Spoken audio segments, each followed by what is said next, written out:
puasa kita di bulan Ramadan. Di dalam salah satu riwayat hadis, Rasulullah SAW bersabda bahwa Allah berfirman, "Kullu amali bani Adam lahu illa shiyam." Setiap amalan yang dilakukan oleh anak cucu Adam itu untuknya kecuali puasa. Kata Allah, "Fa innahu li wa ana ajzihi." Sesungguhnya puasa itu untukku, kata Allah, dan aku langsung yang akan memberikan balasan kepadanya. Wasyiyamu junnatun, dan puasa itu perisai. Fa idza shoma ahadukum, apabila salah seorang di antara kalian berpuasa, fala yarfah, janganlah dia mengucapkan kata-kata kotor. Wala yashab, jangan pula dia berteriak meninggikan suaranya. Wala yasfah, dan jangan pula dia mengerjakan dosa-dosa lainnya. Pada riwayat hadis lainnya, Rasulullah SAW bersabda, "Ma min abdin yasumu shauman," tidaklah seorang hamba berpuasa pada suatu hari, "illa ba'adallahu wajhahu nar sab'ina kharifan," kecuali Allah akan menjauhkan wajahnya dari api neraka selama 70 tahun. Jadi setiap hari di mana kita berpuasa itu akan Allah jauhkan wajah kita dari api neraka selama 70 tahun. Jemaah yang dirahmati Allah, hadis-hadis tadi berbicara tentang beberapa keutamaan daripada ibadah puasa. Tentu kita dapatkan keutamaan tersebut bila mana ibadah puasa kita diterima oleh Allah Subhanahu wa taala. Maka bagaimana agar ibadah puasa kita diterima? Tentulah kita mesti memahami hal-hal yang berkaitan dengan fikih puasa. Apa yang dimaksud dengan puasa menurut syariat? Puasa itu menurut syariat adalah menahan diri dari semua yang membatalkan puasa, mulai dari terbit fajar atau masuknya waktu subuh sampai terbenamnya matahari atau masuknya waktu maghrib. Menahan diri dari semua hal yang membatalkan puasa, mulai dari masuknya waktu subuh atau terbitnya fajar, atau masuknya sampai masuknya waktu maghrib atau terbenamnya matahari. Jadi patokannya adalah masuknya waktu subuh, bukan azan subuh.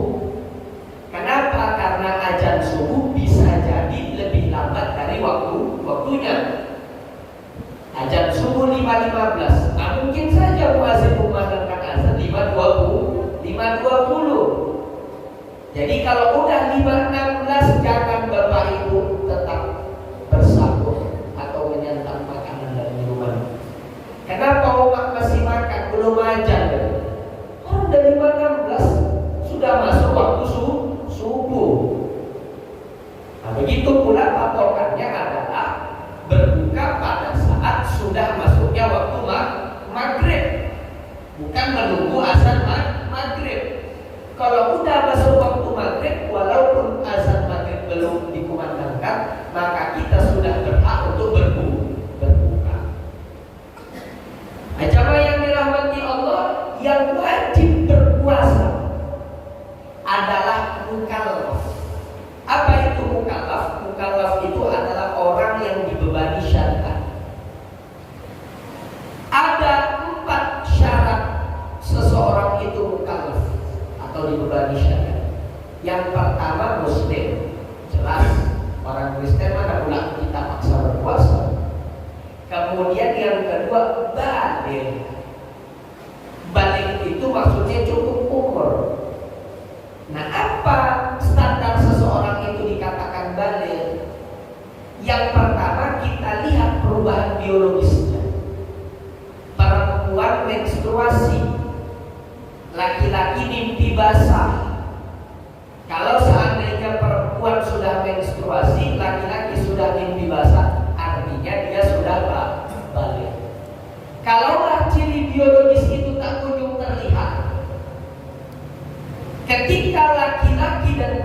perempuan sudah mencapai umurnya 15 tahun, maka mereka sudah dianggap baligh.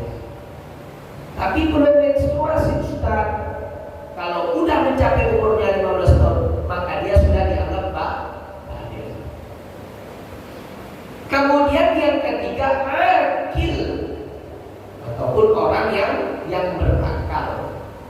Kemudian yang keempat adalah mampu atau bisa melakukan puasa. Sehingga tidak diwajibkan puasa bagi anak-anak yang belum baligh. Ini anak-anak kecil ini tak wajib puasa. Tapi kalau mereka berpuasa, kemudian puasanya memenuhi rukun puasa, diterima puasa mereka, hanya pahalanya diberikan kepada orang tua yang membesarkan mereka atau yang mengurusi mereka. Kemudian tidak diwajibkan puasa orang yang gila. Gila itu ada dua. Yang pertama, gila karena mengkonsumsi zat haram. Yang kedua, gila bukan karena mengkonsumsi zat haram. Misalnya putus cinta ya, gila. Ataupun barangkali karena batinnya tak kuat menahan cobaan hidup, pergi omaknya, ayahnya, istrinya, anak-anaknya bertamasya. Dia kan ada kerjaan tak ikut. Rupanya mobil yang dikendarai kecelakaan, meninggal orang tuanya, ayah omaknya, meninggal istrinya, meninggal anak-anaknya. Ngerinya itu cobaan. Karena gak kuat batinnya, gila. Orang yang gila, apakah itu karena mengkonsumsi zat haram atau bukan karena mengkonsumsi zat haram? Tidak diwajibkan puasa. Hanya bedanya, kalau kegilaannya disebabkan karena mengkonsumsi zat haram, dia wajib mengganti puasanya begitu dia tersadar dari kegilaannya. Tapi orang yang gila bukan karena mengkonsumsi zat haram, begitu dia tersadar, dia tidak wajib mengganti puasanya. Kemudian tidak diwajibkan puasa pula orang yang tidak bisa berpuasa. Apakah tidak bisa disebabkan karena alasan fisik atau karena alasan syariat? Orang yang tidak wajib puasa disebabkan karena alasan fisik bisa.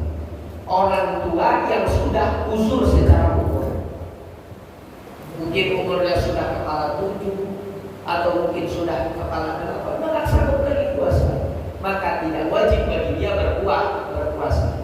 Kalau mau puasa silahkan, tapi kewajiban puasa itu sudah gugur baginya. Kemudian orang yang terkena penyakit yang tak ada harapan sembuh. Sakit itu ada dua. Ada sakit yang punya harapan sembuh, ada sakit yang tak punya harapan sembuh. Kalau sakitnya punya harapan sembuh, dia tetap wajib puasa. Tapi kalau tak sanggup dia hari itu, maka di luar bulan Ramadan dia wajib mengganti. Ada orang sakit tapi tak punya harapan sembuh. Contoh gagal ginjal, mana ada harapan sembuhnya? Uang kami itu sakit gagal ginjal udah jalan 2 tahun, seminggu 2 kali cuci darah. Apalagi misalnya kena diabetes stadium akhir, sakit gula kan udah parah, ataupun kena stroke yang udah divonis orang tersebut lumpuh seumur hidup. Nah, orang-orang yang terkena penyakit dan tak ada harapan sembuh penyakitnya tidak wajib berpuasa. Tapi kalau mau puasa silahkan. Hanya orang tua yang sudah uzur secara umur atau orang yang sakit dan tak punya harapan sembuh, meskipun tak wajib berpuasa, mereka wajib membayar fidyah. Apa maksud daripada membayar fidyah? Kita keluarkan sekitar 675 gram, atau kalau kita genapkan kita anggaplah 7 on, berupa makanan pokok. Berarti kalau di Indonesia beras, kita keluarkan 7 on beras diberikan kepada satu orang miskin per hari yang kita tidak berpuasa. Boleh Ustaz diganti beras itu dengan uang yang senilai dengannya? Boleh. Tapi afdolnya tetap makanan pokok. Jadi kalau 30 hari dia tidak berpuasa, maka 30 hari pula lah dia membayar fidyah. Berarti 7 pound dikali 30 hari kurang lebih 21 kilo Pak. 21 kilo. Atau uang yang senilai dengannya. Bolehlah fidyah itu diakhirkan pada akhir bulan Ramadan, tetapi baiknya per hari di mana dia tidak berpuasa langsung bayarkan fidyahnya. Besoknya lagi dia tidak berpuasa, bayarkan langsung fidyahnya. Kenapa? Berjaga-jaga. Khawatirnya kalau ditunda-tunda pembayaran fidyah, belum terbayar fidyah, si kawan sudah meninggal. Rukun berpuasa cuma 2 Bapak Ibu. Satu, memasang niat. Yang kedua, menjaga diri dari semua yang membatalkan puasa, dari terbitnya fajar atau masuknya waktu subuh sampai terbenamnya matahari atau masuknya waktu maghrib. Yang pertama niat. Nah, penting dipahami, niat itu tempatnya di hati. Tidak diwajibkan melepaskannya, tapi dalam mazhab Syafi'i melepaskan niat hukumnya sunnah. Bapak Ibu jangan salah. Bapak Ibu melepaskan niat, belum tentu Bapak Ibu sudah benar-benar memasang niat. Ada orang lata aja tuh, bilangnya Inusiyama rahimakumullah nawaitu shauma dhalim. Cuma mulutnya mengucap, sedang hati belum benar-benar memasang niat. Ingat, niat itu yang dipasang dalam hati. Sudah pun kita lepaskan, tetap kita pasang kembali di dalam hati. Niat puasa Ramadan itu dipasang setiap hari, sehingga setiap harinya diperbaharui. Tidak boleh kita memasang niat satu untuk semua. Maksudnya begini, besok mau puasa pertama Ramadan, malam ini kita memasang niat, aku niat puasa Ramadan selama 9 penuh. Yang demikian itu dalam mazhab Syafi'i tidak boleh. Besok berpuasa kita pasang niat untuk puasa esok hari. Besoknya lagi kita puasa, kita pasang niat untuk puasa esok hari. Jadi tidak boleh kita memasang niat satu untuk sebulan, melainkan setiap hari niat puasanya kita perbaharui. Nah Bapak Ibu yang dirahmati Allah, niat puasa itu punya rukun juga. Jadi puasa ada rukun yang pertama niat. Niat ini juga punya rukun. Rukunnya 2. Rukun yang pertama apa? Bahwa jika itu puasa wajib, dalam hal ini puasa Ramadan, maka niat puasa dipasang di malam hari.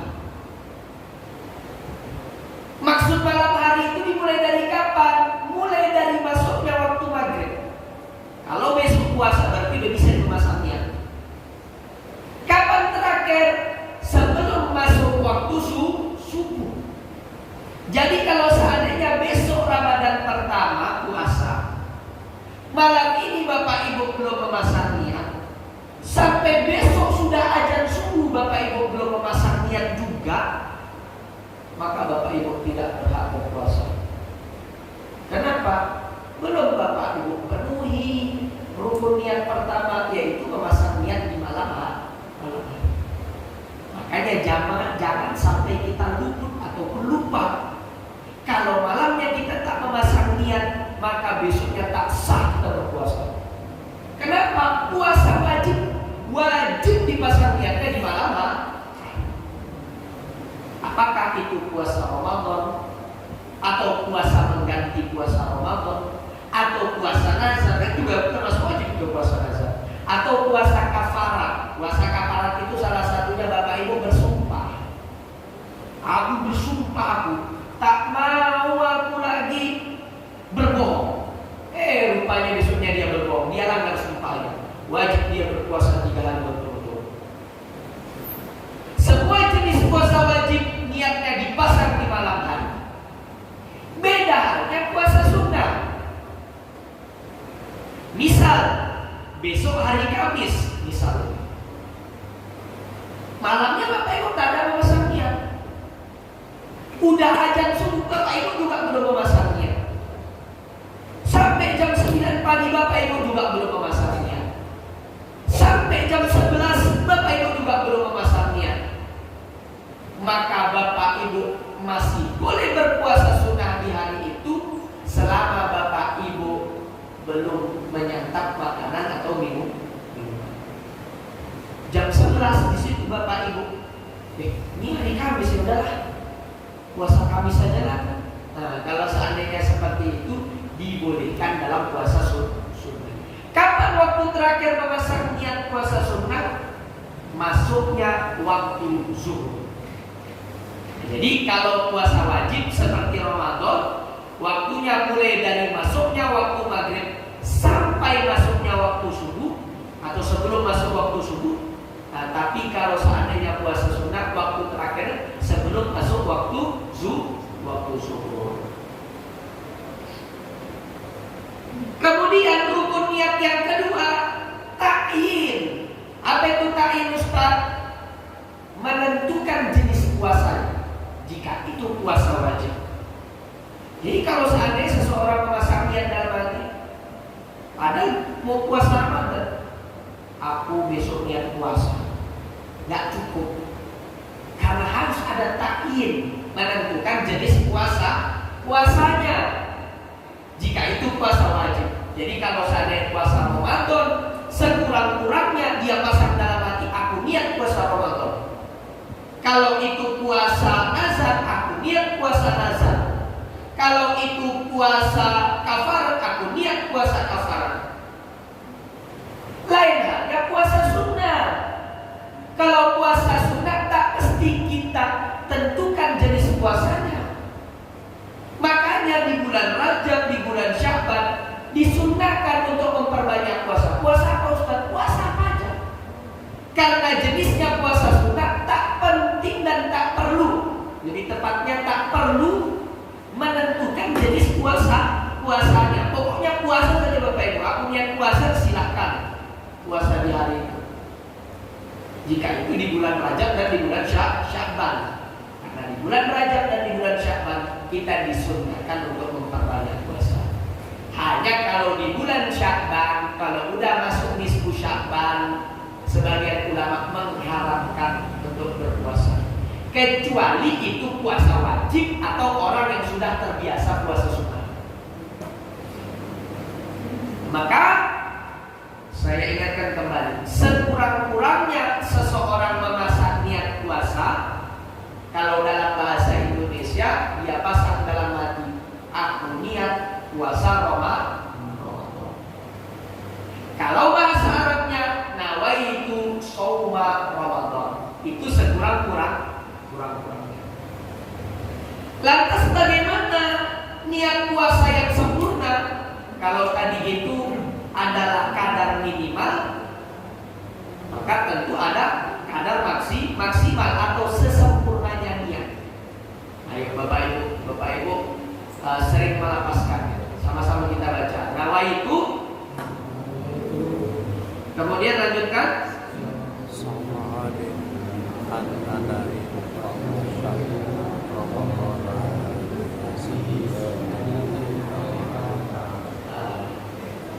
Itu lapas yang sudah mendarah daging, dibaca turun-menurun, tapi tak sadar kita ada kekeliruan dan kesalahan di dalamnya.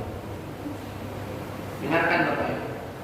Nawaitu shauma ghadin an adati fardhi syahri Ramadoni, bukan Ramadona, hadhihi sanati lillahi ta'ala Pak BKM Bilalnya nanti ubah yang biasanya Ramadona diubah menjadi Ramadan. Kenapa Ustaz? Yang pertama, secara kaidah nahwu dibaca Ramadoni. Kalau dalam ilmu nahwu ada istilah na'at man'ut. Dia mengikuti baris kata yang sebelumnya. Kemudian yang kedua, jika dibaca Ramadona, maka akan ada kekeliruan secara makna. Kalau Bapak Ibu baca Ramadona, aku niat puasa Ramadan, aku niat berpuasa esok hari untuk menunaikan kewajiban di bulan Ramadan sepanjang tahun ini karena Allah Ta'ala. Seolah-olah kalau Bapak Ibu baca Ramadona, ini 12 bulan semuanya Ramadan. Maka dibaca Ramadoni barulah maknanya sesuai yang kita maksud.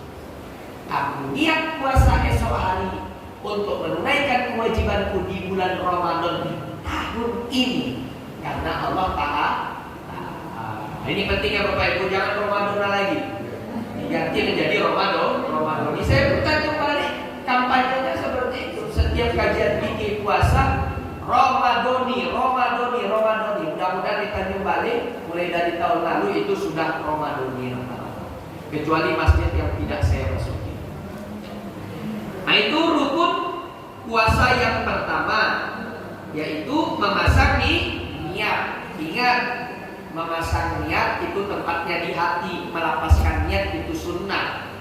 Melapaskan niat baik, tapi jangan lupa kembali memasang niatnya di dalam hati. Rukunnya dua, yang pertama dipasang di malam hari, dan yang kedua jangan lupa menentukan jenis puasanya. Harus disebutkan kata Ramadan.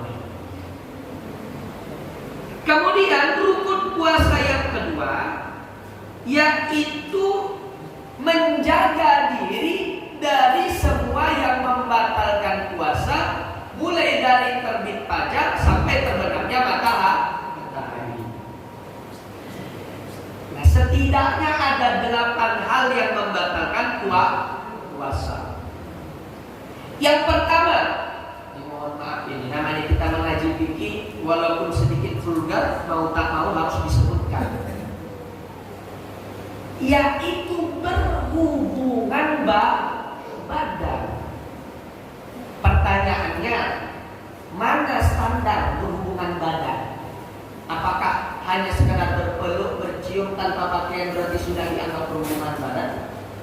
Nah, kalau dalam fikih maksud berhubungan badan itu adalah, mohon maaf sekali, saya bukan vulgar, adanya penetrasi atau masuknya kelamin laki-laki ke kelamin perempuan sekurang-kurangnya sampai pada bagian yang dikhitan atau disunat, barulah disebut berhubungan badan.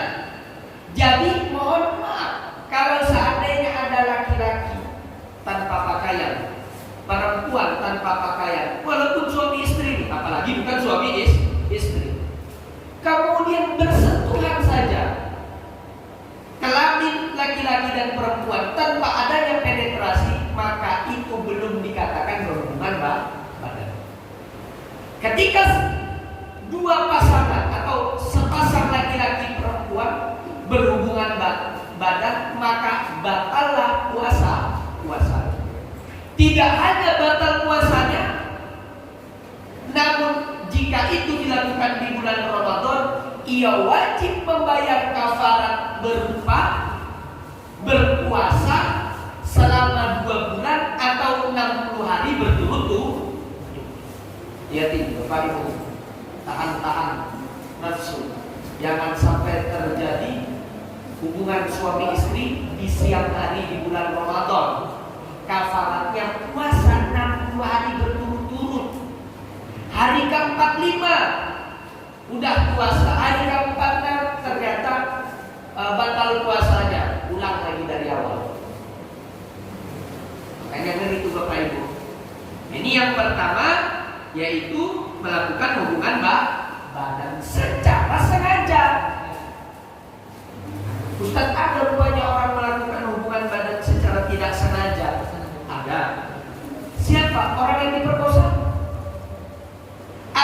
apakah itu diperkosa oleh orang lain atau suaminya sendiri?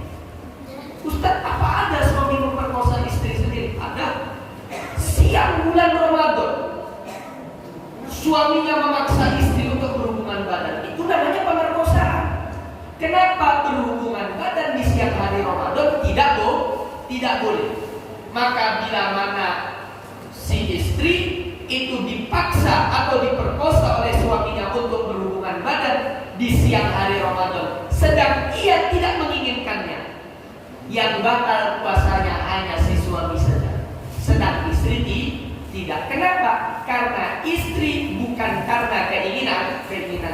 Karena istri dalam kondisi dipaksa. Dengan catatan si istri tidak boleh menikmati persetubuhan tersebut. Kalau seandainya si istri menikmati persetubuhan tersebut, maka si istri juga batal puasanya. Walaupun tidak ada orgasme, mohon maaf, walaupun hubungan badannya itu tidak sampai keluar mani, kalau sudah ada masuknya kemaluan laki-laki ke kemaluan perempuan dalam ukuran sekurang-kurangnya pada bagian yang berkaitan, meskipun tidak ada orgasme atau keluarnya mani, tetap batal puasanya. Kemudian yang kedua, di antara hal yang membatalkan puasa, mohon maaf sekali lagi, karena ini harus disampaikan, yaitu mengeluarkan mani, baik dengan tangan sendiri, kalau bahasa kitanya onani, baik dengan tangan sendiri ataupun dengan tangan istri, apalagi tangan orang lain, maka puasa seseorang menjadi batal. Termasuk juga batal puasa seseorang bila mana mani atau sperma seseorang keluar disebabkan karena sentuhan kulit dengan seseorang yang membatalkan wudhunya. Bapak Ibu naik Raja Wali, tahulah naik Raja Wali, selama bisa masuk tetap dipaksa masuk. Tapi kalau kita naik Raja Wali, saya 2 tahun saya bolak-balik naik Raja Wali. Namanya udah himpit-himpitan, sempit-sempitan, bersentuhan dengan lawan jenis kan nggak terhindar. Mohon maaf, padahal hanya tersentuh, tapi langsung nembak, langsung keluar mani. Maka seketika puasanya menjadi batal. Dengan catatan sentuhan itu tanpa pelapis. Kalau seandainya sentuhannya itu dengan adanya sesuatu yang menghalangi keluar air maninya, maka tidak batal puasa. Jadi ingat, yang membatalkan puasa adalah keluarnya mani disebabkan karena sentuhan secara langsung dengan orang-orang yang membatalkan wudhu. Yang membatalkan wudhu itu siapa Ustaz kalau kita sentuh? Yang bukan mahram. Berarti Bapak Ibu harus tahu mana yang mahram dan mana yang bukan mahram. Bapak Ibu, ini Bapak Ibu perhatikan ini. Siapa yang mahram dan siapa yang bukan mahram. Kalau bukan mahram berarti kalau bersentuh batal wudhu Bapak Ibu. Kalau bukan mahram berarti Bapak Ibu tak boleh salam tangan, berjabat tangan, haram. Itu penting Bapak Ibu paham itu. Kalau dia mahram berarti Bapak Ibu tak boleh menikahinya. Nah, siapa saja yang dianggap mahram? Yang pertama mahram dalam hal nasab, dari garis keturunan, ibu nenek ke atas mahram, anak cucu cicit ke bawah mahram. Kemudian ke samping saudari kandung ataupun saudari yang satu ayah atau hanya satu mama, itu mahram. Kemudian paman atau bibi, saudara atau saudari kandung dari orang tua kita, itu mahram. Tak batal untuk kita. Haram dinikahi. Kemudian keponakan itu mahram, itu dari jalur nasab. Jadi kalau sepupu mahram nggak boleh. Bukan. Kalau bersentuhan batal kudu kita. Sebenarnya kalau bersama sama sepupu tak boleh dalam Islam. Kenapa? Karena sepupu itu bukan mahram. Kemudian ada mahram dari sepersusuan, ibu susu. Misalnya bapak ibu punya anak, rupanya omaknya air susunya tak deras, maka disapilah sama perempuan lain, disusui. Itu yang menyusui jadi mahram. Anak dari yang menyusui juga jadi mahram. Makanya kalau ada anak yang disusui sama orang lain harus dikasih tahu. Supaya apa? Kita nggak khawatir dia cinta-cintaan sama ibu susunya. Yang kita khawatirkan dia cinta-cintaan, jatuh cinta sama anak dari ibu susunya. Sama halnya nih Bapak, mohon maaf. Memang dalam agama Islam kita laki-laki dibolehkan menikah lebih dari satu selama tidak lebih dari 4. Dan memang dalam Islam tak ada kewajiban kasih tahu istri pertama kalau kita nikah kedua. Tapi yang dikhawatirkan begini Pak, Bapak punya anak laki-laki dari istri pertama, kemudian punya anak perempuan dari istri kedua. Bapak menikah untuk yang kedua tanpa sepengetahuan istri pertama. Besar anak dari istri pertama, besar pula anak istri kedua. Siapa tahu mereka berjumpa di kampus, siapa tahu mereka berjumpa di tempat kerja, jatuh cinta. Padahal mereka saudara saya, tak boleh menikah. Makanya segala sesuatu yang ditutup-tutupi dan disembunyikan selalu saja ada mudaratnya atau dampak negatifnya. Kemudian ada pula mahram dari jalur pernikahan. Mertua itu mahram. Becore pun kita sama istri kita, mertua selama-lamanya jadi mahram. Menantu pun juga seperti itu, mahram. Kemudian anak tiri, ibu duda, ibu janda, si bapak duda, masing-masing bawa anak. Nah, anak tirinya itu adalah mahram. Tapi yang bersaudara dan saudari tiri ini bukan mahram. Nah, kemudian ibu tiri itu adalah mahram dari sisi pernikahan. Nah, yang mahram ini semuanya kalau kita tersentuh tak bakal duduk kita. Nah, kaitannya dengan hal-hal yang membatalkan puasa. Kalaulah seandainya mani kita keluar disebabkan karena sentuhan tanpa penghalang atau pembatas dengan yang bukan mahram, maka puasa kita batal. Kemudian di antara hal yang membatalkan puasa yaitu muntah dengan sengaja.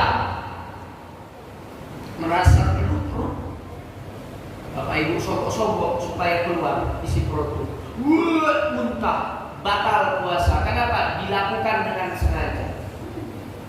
Walau Bapak Ibu telan kembali muntah, ditelan lagi, batal puasa. Kenapa? Karena dilakukan dengan sengaja. Tetapi tak membatalkan puasa bila mana hal tersebut dilakukan secara tidak sengaja. Misalnya ada orang naik asam lambung. Kalau orang naik asam lambungnya ada kecenderungan mau muntah bukan karena keinginannya, maka yang demikian itu tidak membatalkan puasa. Penting untuk dipahami. Kalau dalam fikih dibedakan, ada ludah, ada ingus, ada dahak. Beda nih Bapak. Ingus yang di sini, kalau seandainya Bapak Ibu tarik, Bapak Ibu keluarkan. Ketika yang sebenarnya Bapak Ibu bisa membuang, namun ternyata Bapak Ibu pengen untuk menelannya. Asiknya itu ya kan? Batal puasa. Ataupun dahak. Kalau ingus dari situ ditarik, dahak dari situ. Bisa Bapak Ibu membuangnya, tapi Bapak Ibu telan, batal puasa. Jadi ingus dan dahak apabila ditelan itu dapat membatalkan puasa. Lain halnya air ludah. Kalau air ludah Bapak Ibu telan, walaupun Bapak Ibu kumpulkan dalam mulut sampai gini, habis itu Bapak Ibu telan, tidak membatalkan puasa. Tapi berbeda kalau Bapak Ibu tampung di gelas. Mulai dari pagi setiap meludah Bapak Ibu tampung. Setiap meludah Bapak Ibu tampung. Begitu siang udah penuh ini segelas. Oh Mbak, siang ini haus aku. Minumlah. Maka itu dapat membatalkan puasa. Menelan ludah tidak membatalkan puasa jika ludahnya masih di dalam mulut. Tapi kalau sudah keluar dari mulut, maka Bapak Ibu telan ludah tersebut, batal puasa Bapak Ibu. Meskipun ludah yang sudah menjadi ences. Ada orang ngomong muncrat, jadi kan sampai keluar dari sini, dia gini kan, dia telan, batal puasa. Ini hati-hati ya Bapak Ibu ya. Ingus, dahak, kalau sudah sampai mulut ditelan, batal puasa. Kalau ludah jika hanya sekedar di mulut tidak membatalkan puasa. Tapi kalau sudah keluar dari mulut, maka itu dapat membatalkan puasa. Kemudian yang keempat, di antara hal yang membatalkan puasa yaitu memasukkan suatu benda yang terlihat. Apakah itu makanan atau kayu, entah kertas, entah daun. Walaupun ukurannya sangat kecil, selama ia bisa terlihat, jika dimasukkan ke dalam salah satu rongga yang ada di dalam tubuh, yang berpangkal di dalam perut, maka batal puasa. Rongga hidung, rongga mulut, rongga telinga, kemudian lubang dari saluran buang air kecil, atau lubang anus, mohon maaf, lubang daripada puting air susu ibu seorang wanita. Kalau ada suatu benda dimasukkan, maka batal puasa. Tapi untuk telinga ini ada batasan. Kalau seandainya benda tersebut hanya dimasukkan pada bagian yang terlihat saja, seperti orang ngorek telinga, maka itu tidak membatalkan puasa. Tapi kalau dimasukkan obat tetes telinga sedang puasa, obat tetes telinga itu kan masuk sampai pada bagian yang tidak terlihat, batal puasa. Bapak Ibu berwudu hanya begini saja di hidung, tak batal puasa. Tapi kalau Bapak Ibu masukkan air sampai bagian pangkal hidung, Bapak Ibu hirup, maka puasa Bapak Ibu batal. Makanya kalau hanya sekedar ngorek-ngorek hidung, kata batal puasa. Bapak Ibu bilang batal puasa pil udah tahu. Kenapa? Karena itu hanya pada bagian luar. Yang batal itu kalau sampai pada pangkal hidung, seperti Bapak Ibu menarik air dengan hidung Bapak Ibu. Sama halnya memasukkan sesuatu ke mulut, apakah itu makanan atau minuman. Kalau hanya sekedar di mulut tak batal. Tapi kalau sampai menyentuh tenggorokan, maka dapat membatalkan puasa. Ada orang bertanya, Ustaz, apa kumur-kumur pakai teh manis dingin ketika puasa? Kumur-kumur pakai teh manis dingin. Saya bilang kalau bahasanya kumur-kumur itu tak sampai membatalkan puasa. Tapi pertanyaan, apa betul tak ada setetes pun membasahi kerongkongannya? Karena kalau ada setetes saja masuk ke kerongkongannya, seketika puasanya menjadi batal.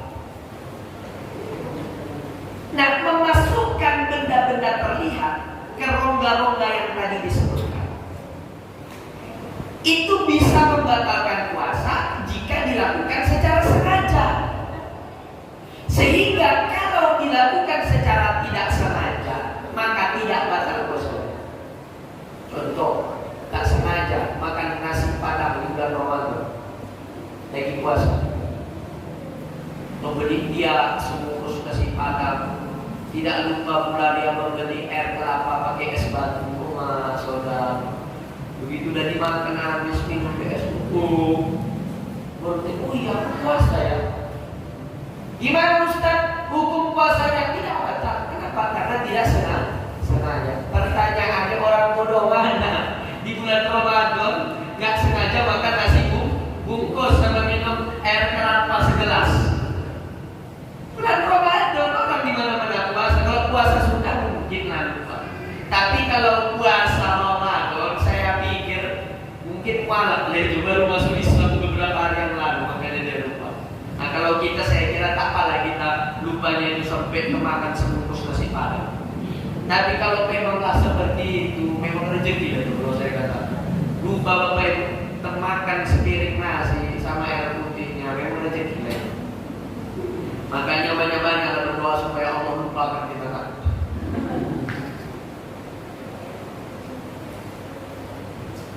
Nah, termasuk membatalkan puasa, memasukkan suatu obat ke dalam anus. Misalnya orang ambeien, kan obat ambeien itu kan ada yang dimasukkan ke dalam anus, batal puasa.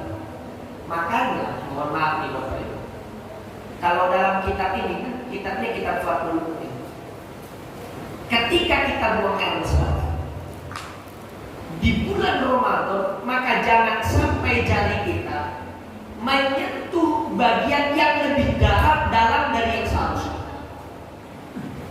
Ya cukup yang dibasuh pada bagian yang biasanya saja. Jangan sampai kita masukkan jari kita lebih dalam dari yang seharusnya. Kenapa? Bisa membatalkan puasa.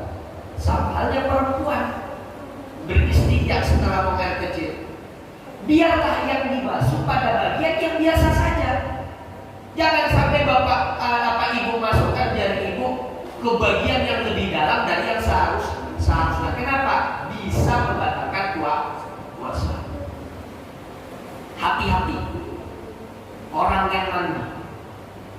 Kalau seandainya seseorang mandi dengan sengaja membuka mulut, padahal dia bisa menutupnya, dia sengaja dibuka,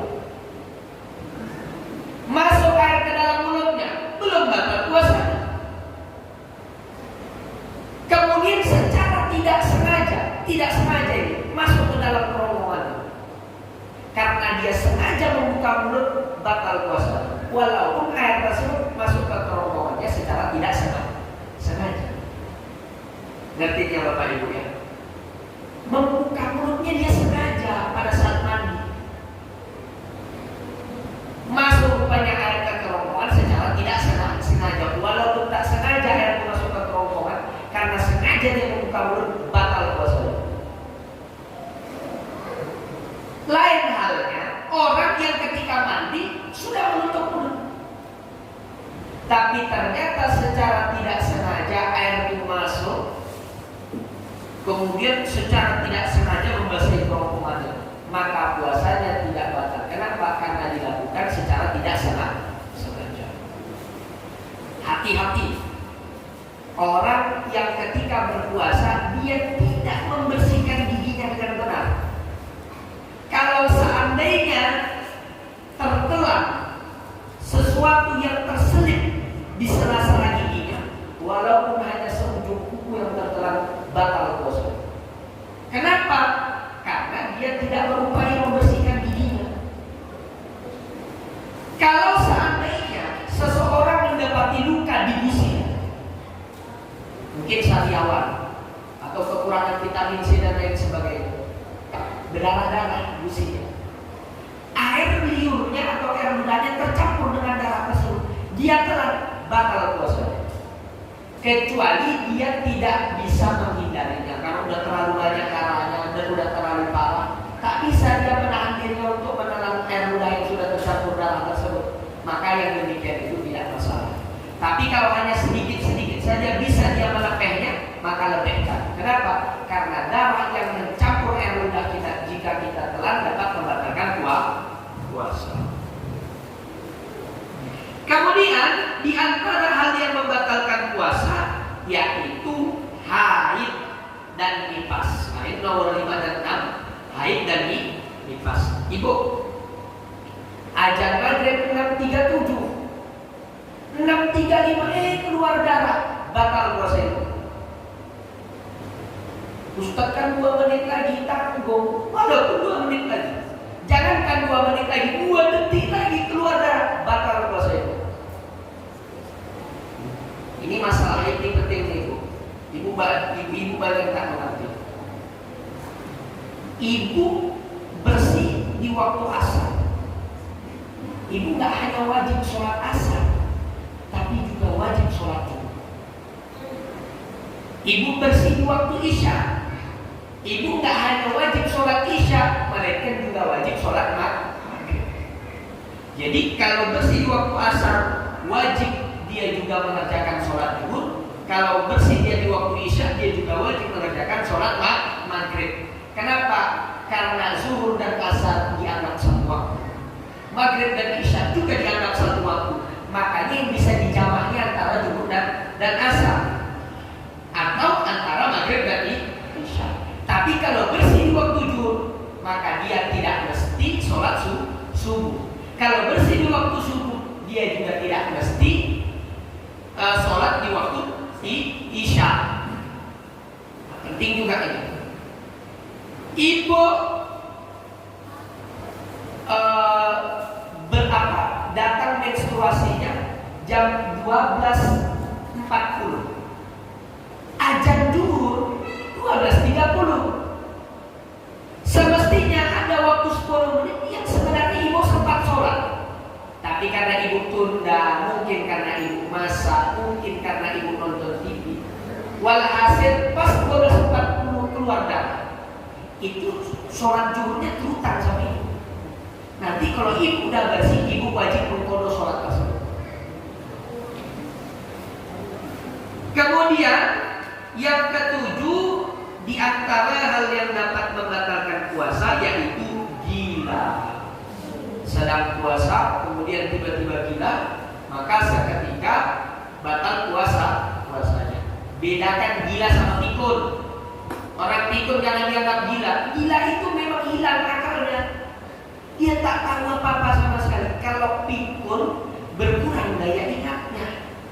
Jadi kalau hanya sekedar pikun, jangan bilang batal puasa kau. Kau tak ingat apa? Kau tak ingat kau kan? Siapa apa yang kau lakukan tadi kan? Kalau orang pikun itu tidak membatalkan puasa.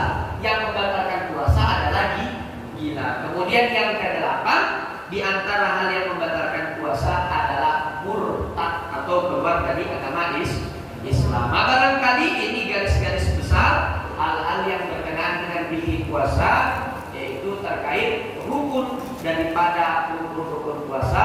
Yang pertama niat, kemudian yang kedua menjaga diri dari hal-hal yang membatalkan puasa, mulai dari masuknya waktu subuh sampai masuknya waktu maghrib. Barangkali demikian.